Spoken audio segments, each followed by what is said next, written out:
السلام عليكم. اليوم بدي اقدم لكم طريقة دبس الفلافلة. عندي تقريبا كيلو من الفلافلة او 6 قطع من الفلافلة. غسلتهم ونظفتهم، طبعا مثل ما انتم شايفينهم لسه في بقيان عليهم مي. راح انشفهم بمحارم المطبخ. طبعا ممكن ننشفهم بقطعة شاش نظيفة، لكن انا بختار المحارم حتى تكون لاستعمال مرة واحدة. دائما بفضلها هيك بهالطريقة هاي. هلا بنشفهم كلهم بنفس الطريقة هيك، ما بخلي عليها ولا نقطة مي. بعد ما انشفهم مباشرة بجيب قرن الفلفلة بقطعه هيك حتى اشيل كل البذور منه، ما اخلي بذور نهائيا فيه. كل هاي البذور والعروق البيضاء لازم كلها قيمة ما اخليها تكون موجودة بالفلفلة، لانها مو ظريفة تكون موجودة بالفلفلة. شايفين كيف هذا كله؟ بحاول انه اقيمه ما يضل عندي منه ولا شوي.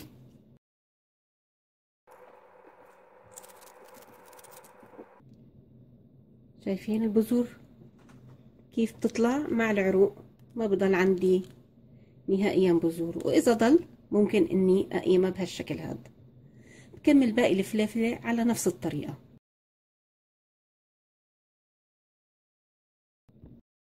هلا مثل ما انتم شايفين نظفتهم من البذور ومن العروق البيضاء اللي فيها موجودة فيها، طبعا الا ما يطلع منهم سوائل. شايفين كيف؟ حاول ننشفهم، برجع بجيب طبق محارم او طبقين نضاف، برجع بنشفهم هيك بهالطريقة هاي.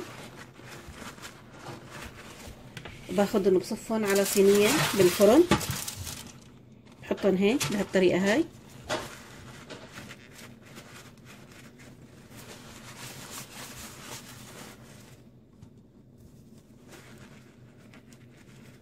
بهالشكل هذا راح احطهم بقلب الفرن. راح اكمل باقي وافرجيكم كيف شكلهم. هلا هيك قرون الفلفل بعد ما نشفتهم من المي عن طريق ورق المطبخ او محارم المطبخ، راح اخذهم واحطهم بالفرن على درجة حرارة 50 درجة مئوية. بما انه ما في عنا شمس كتير قوية والدنيا باردة عنا بالدنمارك، فراح اعمل هالطريقة هاي.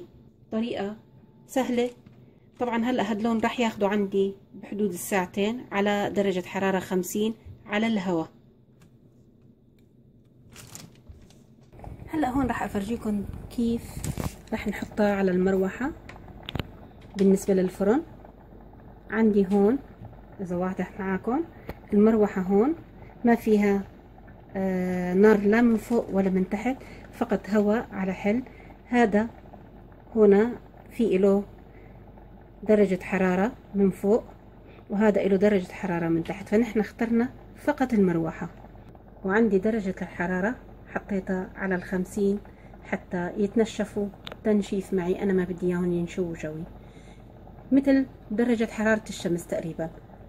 هلا راح افرجيكم كيف صاروا بعد نص ساعة بالفرن. هذا هو شكله، عم بيتنشفوا تنشيف مثل اشعة الشمس. هلا راح اخليهم تقريبا ساعة ونص تانيين او ساعتين وبشوف شو بصير فيهم.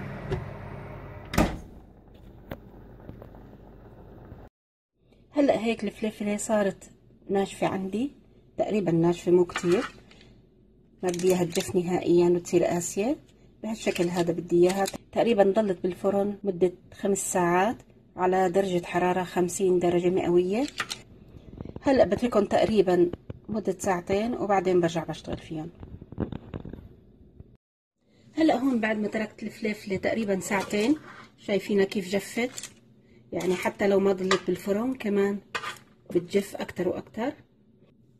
هلا ما بدي اياها تقرقد، يعني ما بدي اياها تصير يابسة، مثل ما انتم شايفين لساها طرية. راح اخذها واحطها بالخلاط.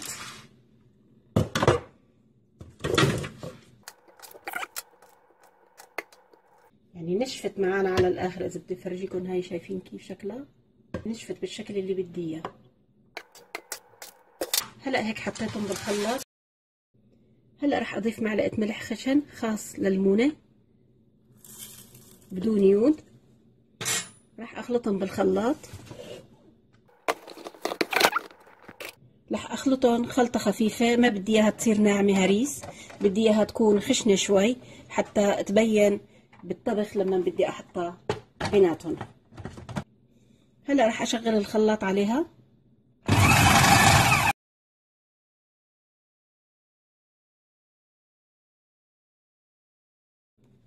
هلا راح اشوفهم كيف صار فيهم.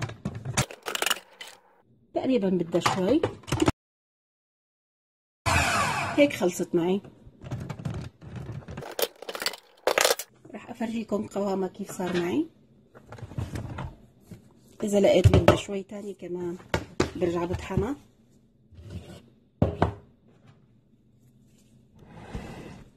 مثل ما انتم شايفين اللون رائع جدا وقوامها ممتاز، يعني ما بدي اياها تكون انعم من هيك. شايفينها؟ طبعا مثل ما انتم لاحظتوا انه انا ما قشرتها، وخصوصي ما قشرتها لانه الفوائد اللي بالقشره لسه اكتر من اللب اللي فيها. هلا راح ارجع احطها بالصينيه واشويها شويه بالفرن مده نص ساعه حتى تتنشف شوي معي، وبعدين برجع بعبيها بالمرطبان. اذا بدي اعبيها وهي هيك بهالشكل هذا ممكن اني اعبيها بالمرطبان، لكن انا حابه اني اجففها شوي.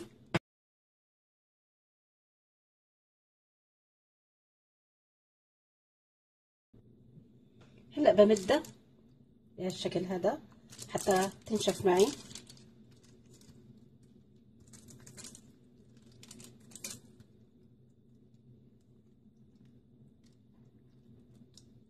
حلاوتها انه ما فيها بذور، يعني جمالها انه ما يكون فيها بذور، تعطيني منظر رائع جدا للفلفله. هلا هيك مديتها على الصينيه، رح ارجع احطها بالفرن لمده نص ساعه بس على درجه حراره 50 درجه مئويه. هلا طلعتهم من الفرن بعد ما مر عليهم تقريبا نص ساعه بالفرن. رح اخذهم واعبيهم بالمرطبان. طبعا ممكن احطهم ممكن احطهم بطنجره واعملهم على النار، اغليهم على النار مدة 10 دقايق اذا ما بدي احطهم بالفرن، لكن انا هلا هيك اكتفيت.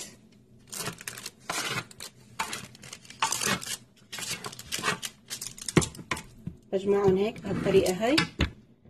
طبعا محضرة مرطبان معقم، لازم يكون مغسول ومعقم بالمي السخنة من برا ومن جوا، يعني بنغليه بالمي وبعدين بننشفه نتركه ليجف لوحده وبعدين بنعبي المونة فيه.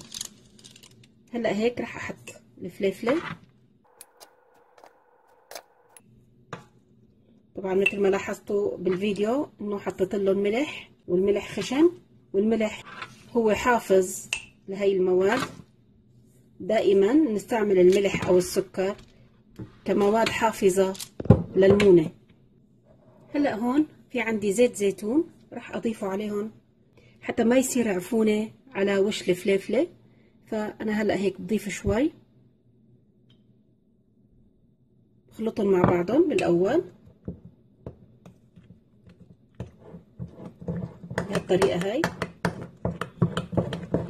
لانه كمان زيت الزيتون بيحفظ لي المونة الفليفلة حتى ما تنتزع.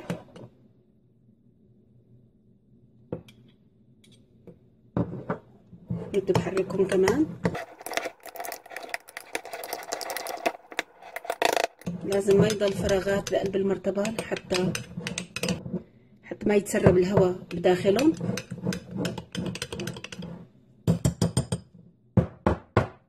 بضرب المرطبان على الطاولة بهالطريقة هاي حتى ما يضل فيه هواء داخلهم مثل ما انتم شايفين.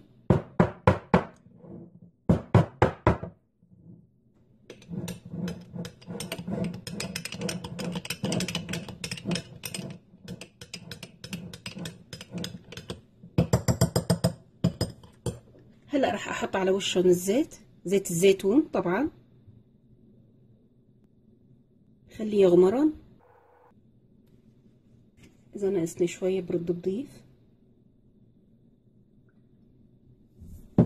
كمان لحتى ما يتسرب لداخلهم هواء باخد طبق فيلم نايلون بالطريقة هاي. بعدين بحط غطا المرطبانة عليها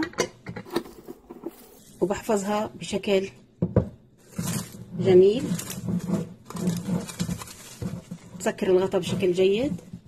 إذا بدي بعمل المرطبان هيك بيلزق عليه الفيلم وبضل مثل ما هو هيك، أو ممكن إنه آخذها وأقصها بهالطريقة هاي.